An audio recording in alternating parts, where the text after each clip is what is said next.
أعوذ بالله من الشيطان اللعين الرجيم. بسم الله الرحمن الرحيم. الحمد لله رب العالمين.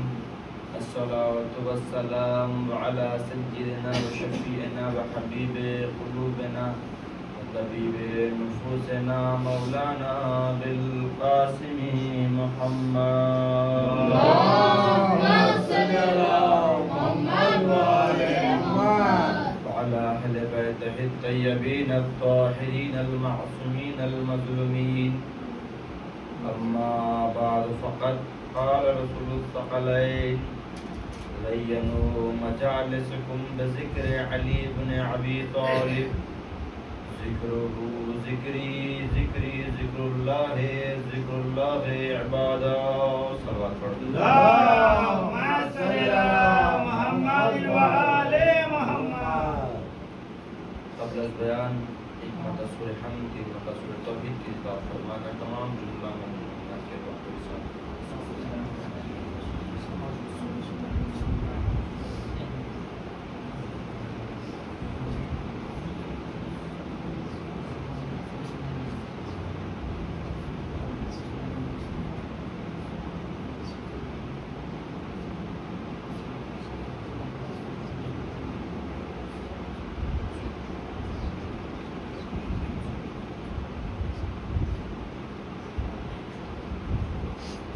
کی عظمت علی محمد کو صلوات پڑھیں. اللهم صل على محمد وعلى محمد. اللہ کا رسول جس کے بارے میں اللہ کبھی طٰہٰ کہتا ہے تو کبھی یاسین کہتا ہے، کبھی مزمل کہتا ہے تو کبھی مدثر کہہ کے آواز دیتا ہے تو کبھی اپنا حبیب کہہ کے بلاتا ہے. یہ وہ رسول کی جو سوئے تو بستر تصفیح کر یہ سوئے، اگر یہ یہاں دنیا سے عرش کی طرف سفر کر جائے تو دنیا اپنی جگہ پہ ٹھہر جائے. یہ وہ رسول اگر اس کے ہاتھوں پہ کنکر آ جائیں تو کلمہ پڑھنے لگے ہیں. یہ وہ رسول کہ اگر جب میدانوں میں جائیں تو میدان بستی میں جا کے اس کو سلام کریں. یہ وہ رسول کہ جب جنگلوں میں جائے جنگل میں کے درخت جھک جھک کے سلام کریں. یہ وہ رسول کہ جس کے منہ پہ اللہ نے وما ينطق عن الهوى کا تالا لگا رکھا ہے کہ کوئی شے کوئی بات میں رسول کرتا ہی نہیں جب تک کہ وہی خدا نہ ہو جائے. صلوات پڑھ دیں محمد.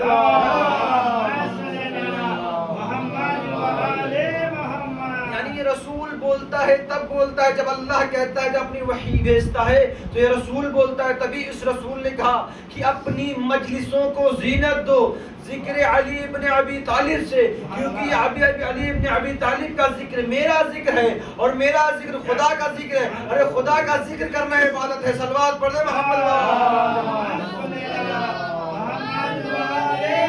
ہمیں اپنی مجلسوں کو مزین کرنا ہے تو ذکر علی سے، اپنی محفلوں کو سجانا ہے تو علی کے ذکر سے.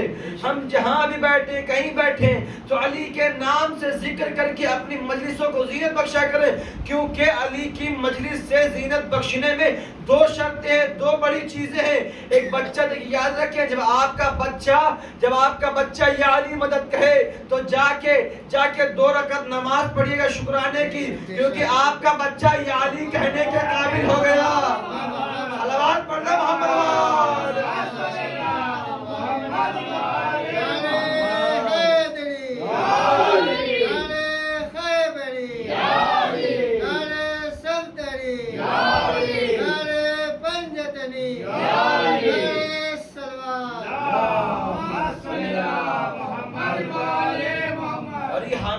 ہمیں جو ذکر علی ملا ہے کسی اور سے نہیں ملا، یہ ہمیں رسول نے دیا ہے. اور رسول نے دیا ہی نہیں بلکہ کر کے بتایا ہے کہ ایسے کیا کرو.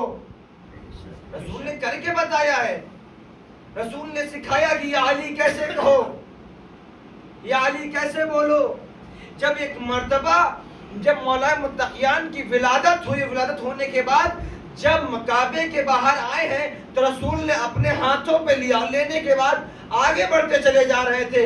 ابو جہل نے پوچھا اس کی آنکھیں کیسی ہیں؟ کہا عین اللہ۔ اس کے ہاتھ کیسے ہیں؟ کہا ید اللہ۔ اس کی ناک، اس کے آنکھیں کیسے؟ کہا عین اللہ۔ اس کے ہاتھ ید اللہ، ضم اللہ، اللہ کے اللہ سے منسوب کرتے جا رہا ہے، یعنی علی کے فضائل رسول کائنات پڑھتے جا رہے ہیں، علی کے فضائل رسول کائنات پڑھتے جا رہے ہیں۔ اب یہاں پہ ابو لہب کہتا ہے کہ جب کوئی کسی کے گھر میں بچہ پیدا ہوتا ہے تو ہمارے وہاں اجداد کا رویہ ہے کہ اس کے قریب اژدہا چھوڑا جاتا ہے، اگر وہ مسکرا دیتا ہے تو ہم اس کے والدین کی تعریف کر دیتے ہیں، اگر وہ روتا ہے تو ہم اس کے والدین پہ طنز و طعنہ کرتے ہیں، یہ بچہ کہاں سے لے کے آئے ہو، یہ بچہ کہاں سے لے کے آئے ہو۔ عزاداروں سنیے گا، یہ اژدہا چھوڑا گیا اور جیسے ہی یہ اژدہا علی کے گہوارے کے قریب پہنچا، علی نے اپنی چھوٹی چھوٹی انگلیاں اٹھائی، اٹھانے کے بعد اس اژدہے کو دو نیم کر دیا، دو نیم کرا اور ایک تماچا رسید کرتے ہوئے کہا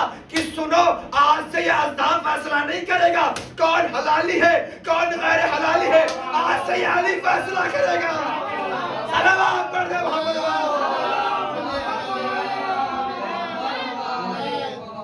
اور ان کی ماں نے دیکھا کہ اژدہا پڑا ہوا ہے، وہ بھی دو نیم ہے، اژدہے کو کہتے ہیں حیا، عربی میں حیا، در یعنی چیر دینے والا۔ تبھی سے ماں نے کہا چلا کے حیدر حیدر حیدر، اس کی ماں نے نام حیدر رکھا ہے، باپ نے تو علی رکھا ہے۔ صلوات پڑھ دے محمد۔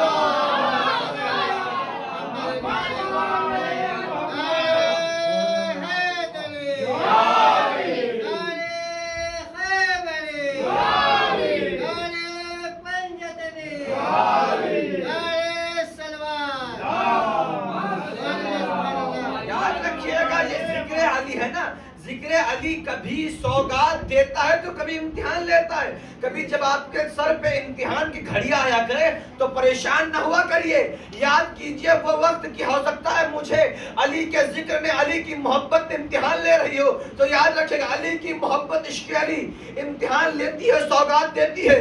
یہی وجہ تھی ایک بصرے کا بہت بڑا تاجر کہ جس کے تجارت میں گھاٹا ہو گیا، نقصان ہو گیا، اور جب اس کا نقصان ہوا تو تجارت کا یہ حل ہے کہ تجارت اگر کوئی ہم تاجر ہیں تو ہم قرضدار ہوتے بھی اور ہمارا قرضہ کسی کے اوپر بھی ہوتا ہے۔ تو جب جس کے اوپر قرضہ تھا وہ مقروض تھا تو لوگوں نے اسے قرضہ مانگنا شروع کر دیا، بھائی میرا قرضہ دے، میرا قرضہ دے۔ لوگ اس سے قرضہ مانگتے تھے، اسے پریشان کیا کرتے تھے۔ اب اسے پریشانی کے عالم میں اپنے گھر آیا، آنے کے بعد اس نے مصلی بچھایا، مصلی بچھانے کے بعد کہا پروردگار مجھے راہ حل بتا، میں پریشان ہوں، میری امداد فرما۔ اس کو مصلی پہ بھی دعا ختم ہی نہیں تھی، اسے رسول کی حدیث یاد آ گئی کہ جب وطن کی مٹی یاس نہ آئے، جب وطن کی مٹی راس نہ آئے تو ہجرت کر جاؤ۔ اب اس نے رسول کی وہ حدیث کو فالو کیا، اور فالو کیا، اس نے اپنے وطن کو چھوڑا، کوفے کی جانب چل دیا۔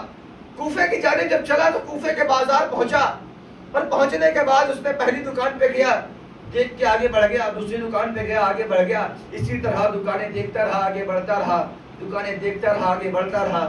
علی کا چاہنے والا تھا، دکانیں دیکھتا رہا، آگے بڑھتا گیا۔ کئی دکانیں اس نے دیکھی، دیکھنے کے بعد آگے بڑھ گیا، لیکن ایک دکان میں پہنچا جہاں پہ بڑی ریشوں والے جناب تھے، عمر دراز تھے، ہاتھوں میں تسبیح تھی، ذکر پہ منہ پہ ذکر الہی تھا، اللہ اللہ اللہ کے نعرے تھے، اللہ اللہ کے نعرے تھے۔ انہوں نے سوچا کوئی اللہ والا ہے، چلے اس سے امداد مانگتے ہیں۔ جیورات کی دکان تھی، اس کے اندر داخل ہوا، اور داخل ہونے کے بعد اس نے کہا اگر ہو سکے تو مجھے علی کے نام پہ کوئی عطا کر دو۔ یہ اندر داخل ہوا، اس نے دیکھا ہاں تم تسبیح، منہ پہ ذکر الہی، اس نے کہا ہو سکے تو مجھے علی کے نام پہ کچھ عطا کر دو۔ جیسے ہی علی کا نام سننا تھا، ایسا لگ رہا تھا اس کو موت طاری ہو گئی۔ اس نے اس کا شانہ پکڑا، اور شانہ پکڑنے کے بعد باہر دھکیل دیا کہ اگر تمہارا علی اتنا ہی امیر ہے، اتنا ہی سخی ہے، تمہیں بھیک مانگنے پر مجبور کیوں کر رہا ہے؟ اگر علی تمہارا اتنا سخی ہے، اتنا امیر ہے، تمہیں بھیک مانگنے پر مجبور کیوں کر رہا ہے؟ یہ روتا ہوا کوفے سے باہر نکلنا شروع کر دیا، اور روتا روتا کہتا جا رہا ہے یا علی، میں اس بات پہ نہیں رہا ہوں کہ مجھے ذلیل کیا گیا، میں رو اس بات پہ رہا ہوں کہ میں نے آپ کا نام نااہل کے سامنے لیا ہی کیوں؟ میں نے آپ کا نام نااہل کے سامنے لیا ہی کیوں؟ یاد رکھیے گا یہ واقعہ ہمیں بتاتا ہے کہ کبھی بھی علی کے نام سے کوئی چیز مانگو تو نااہل سے نہ مانگنا، بااہل سے مانگنا۔ ارے صلوات پڑھ دے محمد علی کا نام سب کو ہضم نہیں ہوتا ہے، علی کا نام اسی کو ہضم ہوتا ہے جس کا باپ ایک ہو ماں نیک ہو۔ صلوات پڑھ محمد اب یہ روتا ہوا مدینے کے باہر نکل رہا تھا۔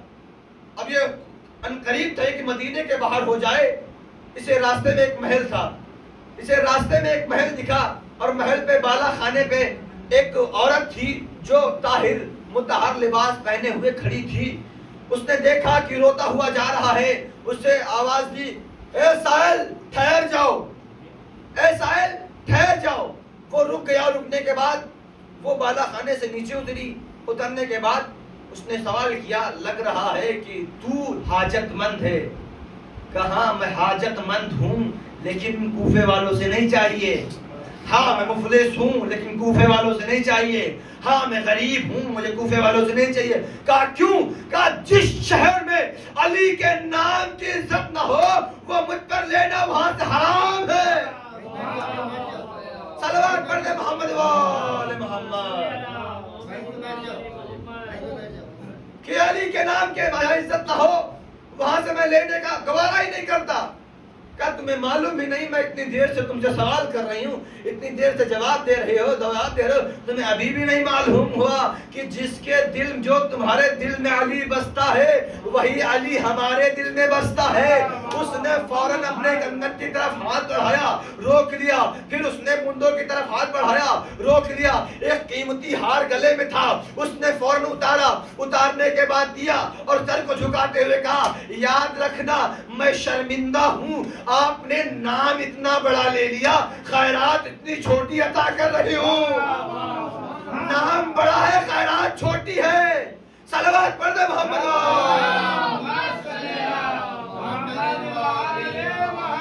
یعنی علی کا نام بڑا ہے، خیرات چھوٹی ہے۔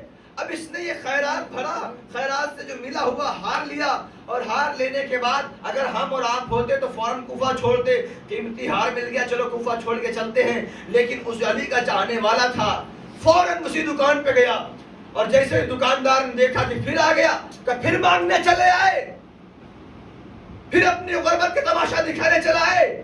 علی سے کہو علی دے گا۔ کہا سن میں مانگنے نہیں آیا ہوں بلکہ تیری اوقات بتانے آیا ہوں، میں مانگنے نہیں آیا ہوں، میں تیری اوقات بتانے آیا ہوں۔ کیوں؟ کہا میں ہار بیچنے آیا ہوں۔ اس نے اپنی جیب سے ہار نکالا، ایسے دکھایا، دیکھو میں ہار بیچنے تمہاری دکان پہ آیا ہوں۔ جیسے اس نے ہار دیکھا اس نے فوراً دھکے مار کے پھر نکالا، دکان بند کی، فوراً حویلی کی طرف دوڑا۔ ارے آپ بھی نہیں سمجھے، ارے اس کی زوجہ تھی جس نے اسے دھکے مار کے نکالا۔ صلوات پڑھ دے محمد۔ پریشان نہ ہوا کریے، اللہ نے ہر فرعون کے ساتھ لیے ایک آسیہ رکھی ہے۔ ارے اس فرعون کے لیے اللہ نے ایک آسیہ رکھی۔ اب یہ دکان سے چھوڑا، فوراً اپنی حویلی پر پہنچا۔ کہا میں دیکھ رہا ہوں کہ تمہارے گلے میں قیمتی ہار نہیں ہے۔ کہا میں نے اللہ کی راہ میں عطا کر دیا، اللہ کی راہ میں عطا کر دیا۔ کہا میں نے اللہ کی راہ میں عطا کر دیا۔ کہ تمہیں اتنا نہیں معلوم کس کو تم نے ہار دیا ہے؟ کہا سنو، ہار میں نے دیا ہے اس سے مطلب نہیں کس کو دیا، اس نے نام ہی اتنا بڑا لے لیا تھا کہ اس کے ہمارے ہار کی قیمت ادنا سی رہ گئی تھی، ہم نے ہار عطا کر دیا۔ کہ تم کیا رافضہ ہو، تم بھی علی کے چاہنے والی ہو؟ کہ جب تم جان ہی گئے ہو تو ہاں میں بھی علی کی چاہنے والی ہوں۔ جب تم جان ہی گئے ہو تو سن لو میں بھی علی کی چاہنے والی ہوں، میرے دل میں علی بستا ہے، میری جان نثار ہو جائے علی کے نام پر۔ میں علی کی چاہنے والی کو اچھا علی کی چاہنے والی ہو شریعت سے واقفیت نہیں ہے, علی کی چاہنے والی ہو شریعت سے واقفیت نہیں ہے. کیسی شریعت کا تمہیں معلوم ہونا چاہیے بغیر شوہر کی اجازت کے گھر سے کوئی خیرات نہیں دی جاتی, گھر سے کوئی خیرات نہیں دی جاتی. اپنی تیوریاں بدلی کہ تم علی کی کنیز کو, علی کی چاہنے والی کو تم شریعت سکھاؤ گے. کنگن تم نے دیے تھے, میں نے ہاتھ بڑھایا, میں نے روک لیا. مندے تم نے دیے تھے, میں نے ہاتھ بڑھایا, میں نے روک لیا. میں گردن بند اپنے باپ کے گھر سے لائی تھی, میں گردن بند اپنے باپ کے گھر سے لائی تھی. غصے میں آ کے اس نے خنجر نکالا, ہاتھ بڑھا کہ جس نے ہاتھ بڑھا کہ جس ہاتھ سے تو نے علی کے نوکر کو خیرات دی ہے, علی کی چاہنے والی تھی, بیسمی جذبہ رکھنے والی تھی, اس نے ہاتھ بڑھا, ملعون نے ہاتھ کو قطع کر دیا. اب یہاں سے شروع ہو رہا ہے علی کی چاہنے والی کا امتحان. علی کی سوالی کی محبت کبھی سوگات دیتی ہے, کبھی امتحان لیتی ہے, اور اس کے دونوں ہاتھ کاٹ دیے. اس کو باہر نکال دیا. جیسے اس کو باہر نکالا, یہ کوشش کر رہی تھی کہ ہم جلدی جلدی اس مقام پر پہنچ جائیں جہاں پر قافلے پڑاؤ ڈالتے ہیں. یہ کوشش کرتی کرتی اسی مقام پہ پہنچی جہاں پہ قافلے پڑاؤ ڈالتے تھے. وہاں وہ جا کے بے ہوش ہو گئی. قریب میں ایک جھوپڑی تھی جہاں دو بزرگوار اپنی زندگی بسر کرتے تھے. وہ لاولد تھے اور وہ کسی حاجت کے تحت وہ اپنے گھر سے نکلے ہوئے تھے.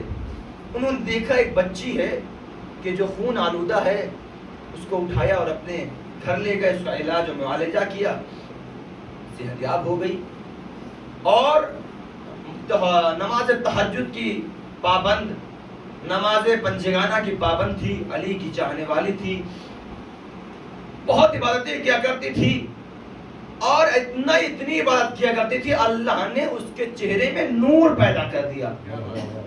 اللہ نے اس کے چہرے میں نور پیدا کر دیا. کچھ ہی عرصہ گزرا تھا کہ جب ایک بہت بڑا تاجر اسی گھر کے, اسی بزرگ کے گھر کے قریب میں پڑاؤ ڈالا. بہت بڑا تاجر, یہ بھی نماز تہجد کا پابند, نماز پنجگانہ کا پابند, اور اس سے کوئی نماز قضا نہیں ہوتی تھی. اس کے نماز تہجد پڑھنے کے بعد نماز فجر سے پہلے یہ اپنے قافلہ جہاں پڑاؤ ڈالتا تھا, وہ اپنے قافلے کے تلاوہ پھرتا تھا تاکہ کوئی ڈاکو, کوئی ڈکیت, کوئی چور اس کے قافلے پہ حملہ نہ کر دے. وہ تلاوہ پھر رہا تھا. پھرتے پھرتے اس نے دیکھا کہ اسی گھر سے, ایک ضعیف گھر سے ایک روشنی نکل رہی ہے. وہ قریب یا روشن دان کے ذریعے اس نے جھانک کے دیکھا کہ ایک مستور ہے جو محو عبادت ہے, مشروف عبادت ہے, اور وہ عبادت کر رہی ہے. اس کے چہرے سے نور نکل رہا ہے. اس نے فجر ہونے کا انتظار کیا, اسی کے در پہ کھڑا رہا. صبح ہوئی, صبح ہونے کے بعد تقلبات کیا.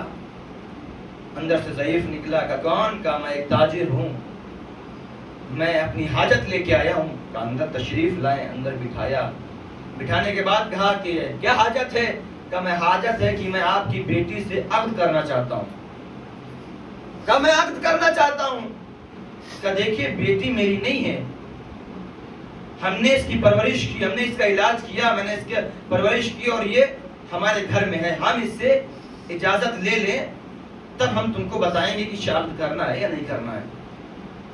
جا کے اس بچی سے اجازت لی. بچی نے اجازت دے دی, ہاں کہہ دیا. اور ان بزرگ نے کہا کہ دیکھو ہماری ایک شرط ہے, ہم چاہتے ہیں کہ ہماری بچی ہم سے دور نہ ہو, ہم رخصت نہیں کر پائیں گے. ہم چاہتے ہیں کہ ہماری بچی کو ہمارے قریب رکھا جائے.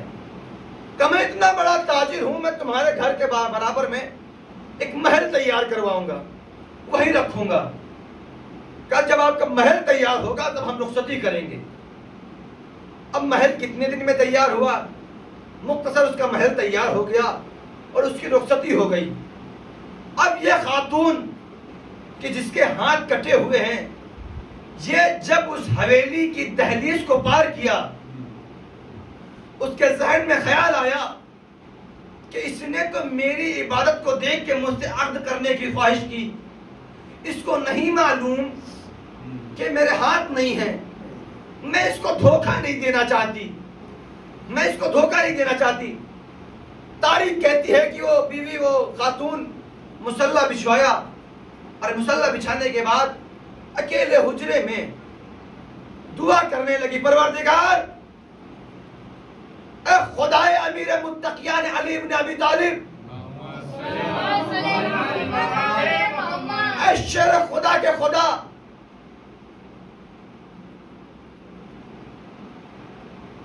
پروردگار واسطہ ہے تجھے علی ابن ابی طالب کا، اس کو نہیں معلوم کہ میرے ہاتھ نہیں ہیں، یا تو میرے ہاتھ دے دے یا مجھے موت دے دے، یا میرے ہاتھ دے دے یا مجھے موت دے دے۔ یہ روتے روتے غشق عالم میں چلی گئی۔ اس غشق عالم میں اس نے دیکھا کہ ایک محل ہے، محل کے صدر دروازے پہ دو نورانی شخصیت پہرا دے رہی ہے، دو فرشتے پہرا دے رہے ہیں، اور مجھے نام لے کے مجھے بلایا جا رہا ہے، میرا نام لے کر مجھے بلایا جا رہا ہے۔ میں اٹھی، اٹھنے کے بعد قریب گئی، آگے بڑھی تو کیا دیکھا؟ ایک ممبر ہے کہ جس پر نورانی شخصیت بیٹھی ہوئی ہے، اور اس نے کہا اے خاتون اپنے ہاتھ بڑھاؤ، اے خاتون اپنے ہاتھ بڑھاؤ۔ اس نے ہاتھ بڑھائے، صاحب ممبر نے اشارہ کیا، اس کے ہاتھ صحیح ہو گئے، اس کے ہاتھ صحیح ہو گئے، اس کے ہاتھوں پہ نشان نہیں رہا۔ تو ایک جملہ کہتا ہوں کہ 13 رجب کو کعبے میں پیدا ہونے کے بعد جس نے کعبے میں درار چھوڑ دی، اس نے اپنی چاہنے والے کے ہاتھ جوڑے، نشان نہیں چھوڑا۔ صلوات پڑھنے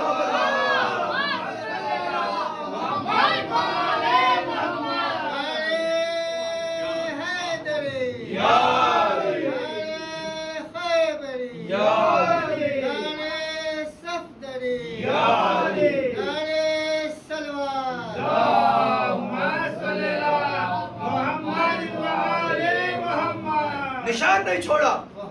لیجیے رخصتی ہو گئی، غشِ افاقہ ہوا، اس نے دیکھا کہ دونوں ہاتھ صحیح سلامت ہے، شکرن للہ کرتے ہوئے سجدے میں چلی گئی۔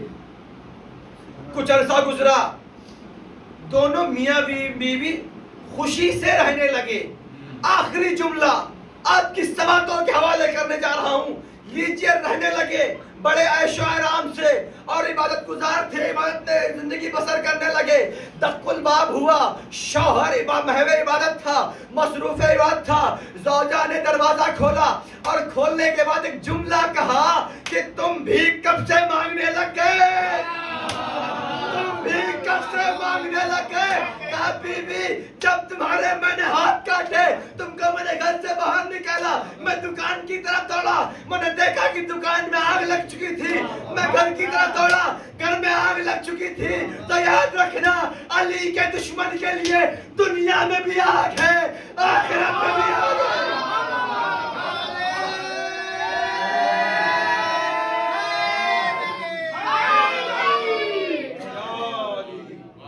علی کے دشمن کے لیے دنیا میں بھی آگ، آخرت میں بھی آگ۔ اب یہ بات سننا تھی کہ تم کب سے بھیک مانگنے لگ گئے۔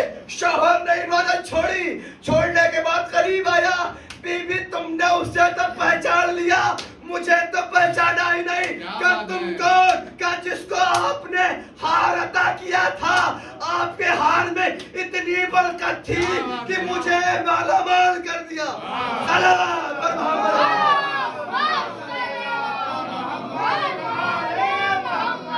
علی کی محبت کبھی امتحان لیتی ہے تو کبھی سوگات دیتی ہے۔ صلوات پر محمد۔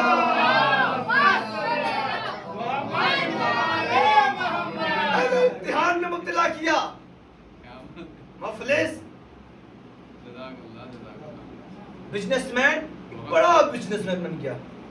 ایک بے قطع ہاتھ، جس کے ہاتھ قطع ہو گئے، اس کو اللہ نے ہاتھ دیا اور اسی سے اس کا کروا دیا جس کو اس نے خیرات دی تھی۔ تو علی کی محبت کبھی امتحان لیتی ہے، کبھی سوگات دیتی ہے۔ اور یہ ماہ رمضان یہ بھی ایک عبرت کے مہینہ ہے، اور اور اللہ کی عبادت کا مہینہ ہے. ماہ رمضان ایسا مہینہ ہے جس میں ہم صبح ہونے کے بعد جب دوپہر آتی ہے، جب ہمارے سر پہ کبھی دھوپ پڑتی ہے تو پیاس لگتی ہے، کہیں نہ کہیں کیسے نہ کیسے ہمیں حسین کی پیاس تو یاد آ جاتی ہے. عزاداران مظلوم کربلا، یہ جو جمعرات کی مجلسیں ہوتی ہیں اس کے بارے میں تو یہ 3 فکرے کی. پہلی جمعرات تھی جب حسین کربلا تشریف لے گئے، اسی لیے ہم لوگ ہر جمعرات کو مجلس کرتے ہیں غم حسین تازہ کرنے کے لیے. عزاداران مظلوم کربلا، شہادت امام حسین مجھے آپ کے حوالے کرنا ہے. عزاداروں، سب کنبہ بطول تاراج ہو گیا کربلا میں جب کوئی نہ رہا. حلمن کی صدا بلند ہو چکی، اصغر شہید ہو چکے. حسین قاسم کا جنازہ لے آئے، اکبر کے سینے سے برچی نکال لی. حسین علمدار کا علم لے کر چلے آئے، جنازہ وہیں چھوڑ دیا. لیجیے، اب کوئی نہ تھا جو حسین کو سوار کرائے. حسین ہے، حسین کا اللہ ہے. تاریخ کہتی ہے حسین مظلوم کربلا اپنے رہوار کے پاس آئے، کبھی دائیں دیکھا کبھی بائیں دیکھا، کوئی نظر نہ آیا. فرات کا رخ کر ٹکا، عباس کیا تم مجھے سوار کرانے نہیں آؤ گے؟ جیسے حسین نے رہوار کی لجام کی طرف دیکھا، کیا دیکھا؟ حسین کی بہن زینب کبریٰ لگام فرس کو تھامے ہوئے کہہ رہی، آج میں تمہیں عباس بن کے سوار کراتی ہوں، بھیا سوار ہو جاؤ. عزاداران مظلوم کربلا المختصر، حسین میدان کارزار میں آئے، وار پہ وار کرتے جا رہے ہیں. کبھی اکبر کے جنازے پہ جا کے کہتے، اکبر یہ حملہ تمہاری طرف سے، قاسم یہ حملہ تمہاری طرف سے. لیکن حسین حملہ کرنے کے بعد ایک مرتبہ خیموں کے خیام کے طرف پھر کے دوبارہ مقتل کی جانب چلے جایا کرتے تھے. تاریخ کہتی ایک مرتبہ حسین نہر فرات پر پہنچے اور نہر فرات پہ کہتے ہیں، عباس تمہیں جنگی خواہش تھی نا، یہ حملہ تمہاری طرف سے. عزاداران مظلوم کربلا اتنی زوردار حملہ کیا کہ لشکر عزیز میں الحفیظ علماء کی صدائیں بلند ہو گئی. آواز آئی، یا ایتھا النفس المطمئنہ ارجعی الی ربک راضیۃ مرضیہ. عزادارو، حسین نے اپنی تلوار کو نیام میں رکھا، باقی ہوئی فوجیں واپس آئی. تیر والوں نے تیر مارا، نیزے والوں نے نیزہ مارا، پتھر والوں نے پتھر مارا. عزاداران مظلوم کربلا، تاریخ کہتی ہے حسین فرش زی پہ جھوم رہے تھے، حسین فرش زی پہ جھوم رہے تھے. حسین جھوم نہیں رہے تھے بلکہ حسین چاہتے تھے کہ زمین کربلا پہ آ جائیں، زمین کربلا پہ آ جائے. تاریخ کہتی ہے تو نیزہ بردار جو کہ ایک حسین کی دائیں جانب تھا، ایک حسین کی بائیں جانب تھا. امام حسین چاہتے کہ دائیں جانب سے زمین کربلا پہ آ جائے، دائیں جانب والا نیزہ پہلو میں چبھا کے حسین کو بائیں جانب کرتا. حسین بائیں جانب آ کے چاہتے تھے زمین کربلا پہ آ جائے، ارے بائیں جانب والا نیزہ بردار نیزہ چبھا کے دائیں جانب کرتا تھا. حسین اس طرح سے زین فرس پہ جھوم رہے تھے. حسین زمین کربلا پہ آئے اور آنے کے بعد عزاداران مظلوم کربلا شمر ملعون حسین کے سینے پر چڑھا، چاہتا ہے کہ سر و تن میں جدائی کر دے. زینب دکھیاری نے ٹیلے سے آواز دی، اے عمر سعد کیا تو دیکھتا رہے گا؟ نوازہ رسول قتل کر دیا جائے گا. عزادارو، شمر ملعون نے حسین کی زلفوں میں ہاتھ ڈالا. ہاتھ ڈالنے کے بعد جس زلفوں کو رسول عربی بوسہ دیا کرتے تھے اسی زلفوں میں ملعون نے ہاتھ دیا. کھینچتا ہوا ایک نشیب میں لے کے گیا، وہاں سر و تن میں جدائی کرنا شروع کی. ہر ضرب پہ حسین آواز دیتے تھے، عباس عباس فضا میں بلند ہو کے کہتے تھے لبیک یا امام لبیک یا حسین انا للہ و انا الیہ راجعون فیعلم الذین برحمت محمد وآل محمد کے طفیل میں اس مختصر سے بات قبول فرما. میں مالک واسطہ محمد وآل محمد کوئی غم نہ دے سوائے اپنے مظلوم میں کربلا